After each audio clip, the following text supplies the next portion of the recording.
Hi, and welcome once again to Ivy English. I'm Karen. And I'm Chris Gorski. Today is February 19th, and we're on page 50. And today we're going to talk about a computer game, and it's quite an early one. That's right. In fact, we're talking about Super Mario as a franchise. And in day 2, we'll be speaking about the new theme park. Super Mario is now so famous, more people recognize Mario than Mickey Mouse. Really? That's right. Children today recognize Super Mario and Pikachu way more than they recognize Mickey Mouse, which to That's people shocking. of a certain age, it's very shocking. Karen jumped right in front of my exact point. But Super Mario, if you're not a gamer, you may be aware of this character, but if you're in gaming spaces, it's hard to downplay how significant this game character, this 1985 game specifically, but as a franchise, that it's been to a multi-billion-dollar industry. And it all starts with this goofy guy and his goofy game. And that was about the only time that I played it very much, was in the 80s, not long after it came out. Two things stand out. First of all, Super Mario himself, this character, he's very distinctive. So I have a very clear picture of him in my mind, though I did not play the game very much. The second thing is the music. That's interesting. So tell me more. Well, that music can still play in my head, and I think it's pretty accurate of what we had back then. The music was also distinctive. On the one hand, it was typical computer game music, but on the other hand, it was very distinctive for Super Mario. So Karen jumps right into some of the deeper stories that I'll be talking about today, that Super Mario Brothers was designed philosophically to be the greatest video game ever to be created. Really? This was designed to be, their mission was, we are going to create the greatest game that has ever been made. And today we take things like the music for granted, his running and jumping, the blue sky. But in 1985, a bright blue sky, very energetic and carefully composed music was incredibly rare. And the warp pipes, which we will talk about later. All of these things, they stood out from everything else that had ever come before it, and for many years after, could not be topped. And it's really unusual to think about today from 2026's perspective that in 1985, that Super Mario Brothers, a game you're at least a little bit familiar with, was an absolute revelation of design and teaching, I might add. And it was not particularly violent. No, you stomped on some Goombas. That's true. It wasn't a typical space shooter. You did jump on some stuff and kind of shoot some fireballs, and that was about it. Yeah, because the one real objection I have to action movies and video games and things like that is the violence. Sure. And this one was just more about fun, silly fun. Very much so. Okay, here's our article. More than just a plumber, Mario comes to life. Mario is a bright-eyed, cheerful plumber famous for his mustache, blue overalls, and red shirt and cap. He is the brother of Luigi and a trusted friend of Princess Peach, but he's also so much more than that. When he's not golfing or playing tennis, Mario is busy saving the Mushroom Kingdom from his arch-rival, Bowser. His world is full of both danger and wonder, and he often relies on the help of his close friends when he's off on adventures and battling his enemies. He regularly takes on the role of a kart racer, sports star, or even doctor. Luigi shares several traits with Mario, but he is taller and wears a green shirt and cap. He is kind-hearted, but has a nervous personality. Princess Peach, the beloved princess of the Mushroom Kingdom, is known for her pink dress and long blonde hair. She enjoys baking and cooking. Her loyal assistant Toad, with his small body and characteristic mushroom head decorated with red spots, often finds himself in trouble. Lastly, there is Yoshi, Mario's dependable companion who uses his long, sticky tongue to grab enemies or items and turn them into eggs for throwing. Not everyone in Mario's world is a hero, though. Bowser, a mighty, fire-breathing villain with red hair and spikes on his back, is the king of the Koopas and Mario's greatest enemy. He has his own castle and is often trying to kidnap Princess Peach and take over the Mushroom Kingdom. Other bad guys include Wario, who loves garlic and making money, and Waluigi, Wario's partner, who goes to great lengths to defeat Mario and Luigi. Okay, we're kind of left hanging. We're only halfway through the story. This is the first part of a two-part article. We'll have part 2 tomorrow. Let's go back to the beginning of part 1. First of all, our title, More Than Just a Plumber. There's a B in the spelling, but we do not say plumber. We say plumber, and that comes from the word, as I understand, for lead, because pipes traditionally were made of lead, which is not a good material for pipes because lead is poisonous, and the reason we have a lot of lead in a lot of water supplies is because of these old lead pipes. But if you were a plumber, you worked often with lead pipes. So plumber, the B is not pronounced. That's right. The atomic symbol for lead is Pb, and that's where the plumber, the P and the B come from. Okay, Mario comes to life. So Mario is his name and the name of the game. Mario is a bright-eyed, cheerful plumber, famous for his mustache, blue overalls, and red shirt and cap. And all of these are so memorable because we don't often feature plumbers, I think, in like action movies or in video games. But here we have a plumber, and his outfit is just so memorable. You've got these blue overalls, a bright red shirt, bright red cap, and then he also has a mustache, which I think is part of an Italian stereotype. So when Mario was designed for the 1981 game Donkey Kong, his name was Jumpman, and he was designed to be a carpenter, which later became a plumber. And Mario was designed because there were very strict limitations about how many pixels, how many little dots you could dedicate to anything happening on screen. You could only use so many pixels before you ran out of memory. And so Mario got his characteristic red hat and mustache as a way of differentiating his head, his hair, and his body in such a small little square. If they had maybe a little bit more memory than they did in 1981, Mario would likely look very different. But they had limitations, and they did the best they could. And I'll say that early sprite that you said is so memorable. I agree. It really stands out. It is very unique among almost all mascots today. That's right. And you think about them not having that much memory, so you had to use only a certain number of pixels. It's probably a little hard to imagine now because video games now look pretty much like movies. Yes. They're very convincing. They're very lifelike.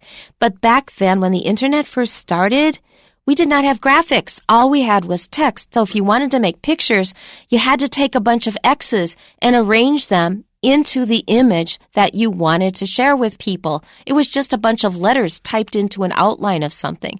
So we just did not have pictures at all. Slowly they developed, but it took a while. That's right. Those limitations helped shape those games, and you were forced to work with a very limited set of tools. Today, you almost have the opposite problem because you have so much memory, because you have so much power available to you. Sometimes designers forget that they're making a game. And they almost are too free, and then the best game developers will set limitations and try to work within those. There's something charming about using just a few pixels because it kind of harks back to a simpler age. I agree. You could see how it's put together. You have the feeling that maybe I could design that myself if I had the time. I agree. It's very charming. He is the brother of Luigi and a trusted friend of Princess Peach, but he's also so much more than that. So Princess Peach is really easy. Luigi, they all sound just like they do in Chinese.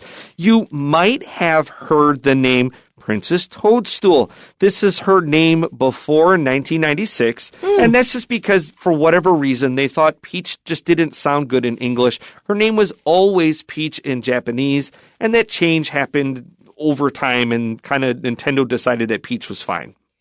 Peach represents something kind of desirable and luxurious for us. And we often use it in the negative. They said, well, my life isn't all peaches and cream. That means not everything in my life is really easy and straightforward. And peach we can also use as an adjective. So how are things now? Oh, everything's peachy. We can also use it sarcastically when things are not going well. Oh, everything's really peachy. Okay, to continue. When he's not golfing or playing tennis, Mario is busy saving the Mushroom Kingdom from his arch-rival, Bowser. Okay, Bowser, his name in Chinese will be Koopa. He was actually known as Koopa in the very first Mario game, but he was also given the name Bowser, so it was a little confusing.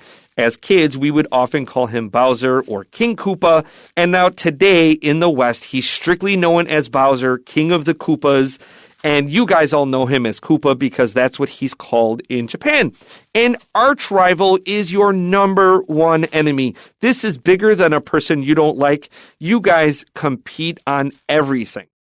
Now, Mario is playing tennis and he's saving the Mushroom Kingdom. He's driving karts or golfing. Why? Where did this come from? Well, actually, when Mario was created as a character, back when he was just called Jumpman, he was also named Mr. Video, and he was designed to fit into any role Nintendo could dream up. This was going to be their guy, and he could do everything. That was his personality. So even from the very earliest days, they're like, okay, we got this guy that can do, almost anything you can think of. That was his role. And Bowser, I think, makes me think of a dog's name. That's right. That's right. His world is full of both danger and wonder, and he often relies on the help of his close friends when he's off on adventures and battling his enemies. And I guess those are the elements that we're attracted to in stories. So first of all, danger, because that means excitement, something unexpected, and we have to deal with it somehow.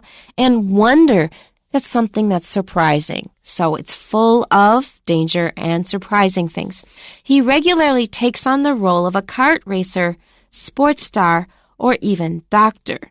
Now, we probably know the word cart, which is a vehicle. It was often pulled by an ox, but it's usually spelled C-A-R-T. Here it is spelled K-A-R-T, and that makes me think of something that people played with when I was a kid. You take a wooden box and you'd put wheels on it, and then you would often propel it with your feet. That was called a go-kart. That's exactly what this is. So the Mario Kart series began in 1992. And it's got a fun little story. So Shigeru Miyamoto, I need to say his Chinese name just to make sure everyone knows. His name is Gongben Mao. And he, at this point, was not actively designing the Mario Kart series, but he was a supervisor. And they would bring ideas to him. And he looks at their prototype and he has one suggestion. He has exactly one note. Keep the banana. And he sends them back, and this is a very clear meaning to everybody. Make this fun and silly. Don't make it a serious racing game. And sure enough, Mario Kart has become the best-selling racing series of all time. You're kidding. Yes, in fact, the massively successful Switch, the number one best-selling game is, in fact, Mario Kart, and that's why Switch 2 led with Mario Kart World. It is incredibly fun and addictive, and it's a very deep and fun racer while actually being very competent and good driving, too. It's a great series. So in games, we're looking for danger and excitement, but in the end, we just want to have fun. Okay, second paragraph. Luigi shares several traits with Mario, but he is taller and wears a green shirt and cap, which are also very memorable. Not quite as memorable as the really deep red and blue of Mario himself in his plumber's uniform, but very memorable. That's right. In fact, in the early days, that green and white were simply chosen just because it fit the memory constraints. It just worked. This works. We could see it. That's what we're going with. Mario's red. This guy's going to be green. And originally, Luigi was basically an identical copy of Mario.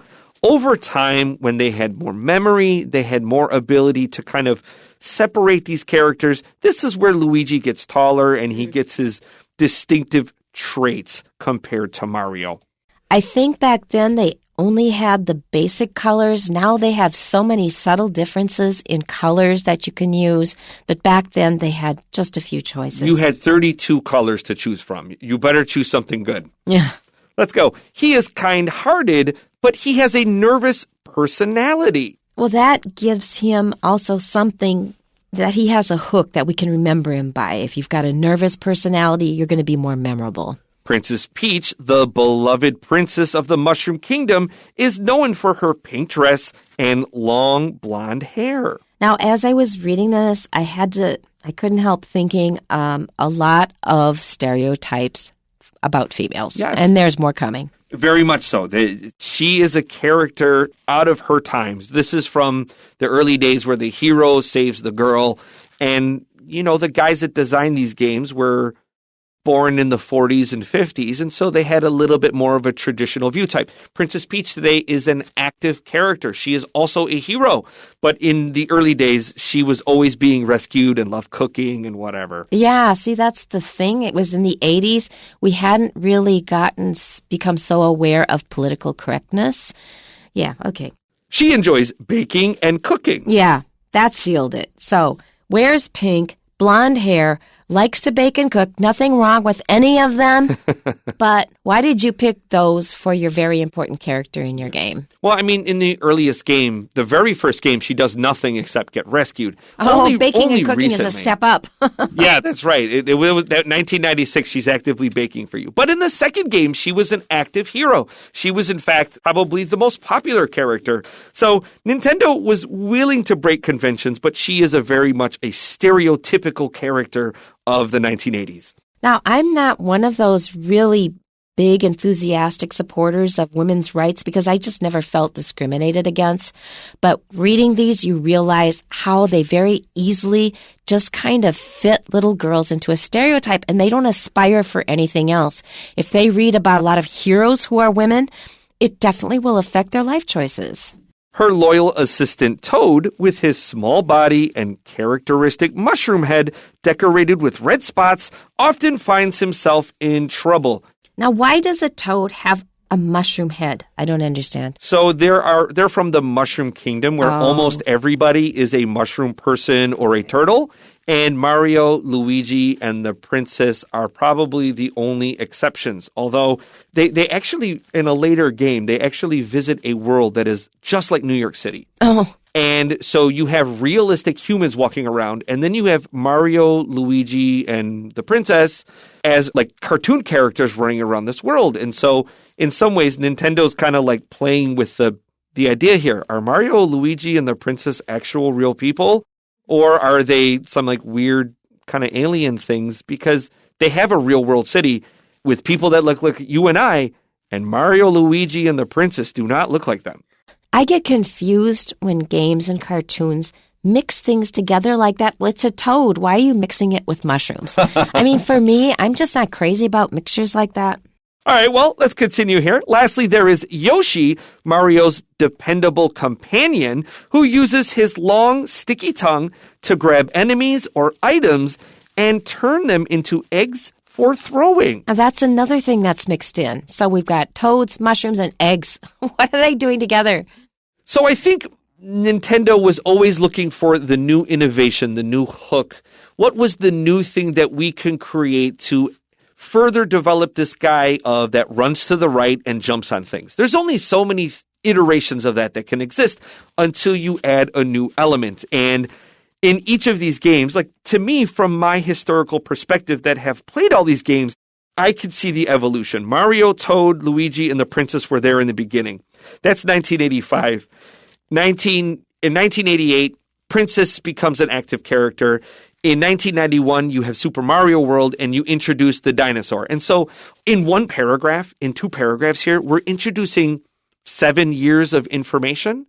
But if you're playing the games in the moment, you can actually see how these develop step by step. So maybe from the retrospective point, from our point here in today in 2026, it feels like a lot very quickly. Yeah. I have a question about the eggs. Doesn't the top of the eggs look like a turtle shell, or am I remembering wrong? No, Yoshi has his own distinct eggs that he eats food and kind of can shoot them out and then toss them as a projectile. And so his eggs look like spotted, like think of like an ostrich egg and then put like little green circles on them. That's what a Yoshi egg looks like. Everything else just looks like a turtle shell. And you guys can't see this because we don't have video, but I have an actual sports blazer with Mario characters on it that has a Koopa, and you can just see the turtle shell on the back there. So why did they use turtle shells as the top of an egg? I didn't understand. So they don't actually use turtle shells on top of the eggs. The eggs are just their part own of the thing. egg. I know. right? No. So the Yoshi eggs have nothing to do with turtle shells. Yoshi can eat the turtle and turn it into an egg. So the turtle is actually inside the egg, and then he'll throw that as a projectile. Okay. I find that confusing. Not everyone in Mario's world is a hero, though. That's true. There are a few bad guys, but the traditional, most famous bad guy, of course, is our next character. Bowser, That's right. A mighty, fire-breathing villain with red hair and spikes on his back, is the king of the Koopas and Mario's greatest enemy. So a villain looks like the word village. And we talked about village earlier this month, and that's not a coincidence. V-I-L-L is the Latin word for house, and regular people lived in regular houses. In traditional societies, the wealthy thought everyday people were dirty and criminals and bad, and so the word village or villager turned into a word that meant bad person. Right, exactly. He has his own castle and is often trying to kidnap Princess Peach and take over the Mushroom Kingdom. Okay, so Bowser or King Koopa really wants Princess Peach, although it's not clear. Does he want to, marry her? Does he want to just get rid of her so he could be the king? Sometimes he loves her. Bowser can be very mean, or he can be very cute and adorable, which is my favorite version of Bowser, when he's really silly and adorable. I mean, ladies, that's a red flag. Do not marry someone like that. Okay, our last sentence for today. Other bad guys include Wario, who loves garlic and making money, and Waluigi, Wario's partner, who goes to great lengths to defeat Mario and Luigi. Okay, so we need to first look at the name Wario. And if your eyes are good, you can clearly see that Wario is the name Mario, but the letter M is flipped into a down. That's right. But there's an extra layer here. See, in Japanese, the word wa means bad. So Wario quite literally means bad Mario. So then where did the wa in Waluigi come from? They were just okay, we got Wario, so we're going to say Luigi. Just put wa in front of it, bad Luigi. So they were very clever with Wario's name. And then a few years later, they were just okay, here's bad Luigi too. So they just slapped a wa right in front of it. Okay, so let's take a quick little trip down some fun Nintendo stories. So the very first Mario game is not Super Mario Brothers. No, in fact, Mario's first appearance is in 1981's Donkey Kong. Oh, man, that brings back memories. Donkey Kong. That was one of the earlier games. That's correct. Yes. One of the first big arcade game was Pong, and the second one was 1978's Space Invaders. If you see a picture of Space Invaders, you'll know what I'm talking about. Yep. Nintendo breaks out in 1981, and in 1 year, Donkey Kong earned an inflation-adjusted $4 billion. Oh, my gosh. Donkey Kong quickly falls by the wayside, and Mario becomes a more flexible hero that Nintendo uses in all of their games. This was not the original plan. Donkey Kong was kind of made up at the last minute because Nintendo was trying to secure a license for Popeye. Jumpman would have been Popeye, and at the top, instead of a big gorilla, you would have had the character Bluto. I'm glad they used different characters. I get tired of these characters being repeated all the time. You know, I'm sure Nintendo agrees with you mightily, because if they created Donkey Kong using the Popeye characters, we probably would not have had a breakout start like Mario. And Nintendo, in my opinion, the greatest video game company that has ever existed, owes its great success to the Popeye license just saying, no, you can't use our characters. Very often, when something goes ostensibly wrong, it ends up leading to something good. And that's one example of that. We're going to hear more about Mario tomorrow. Make sure you tune in for part 2 of our article, More Than Just a Plumber. We'll see you then. Bye-bye. Bye-bye.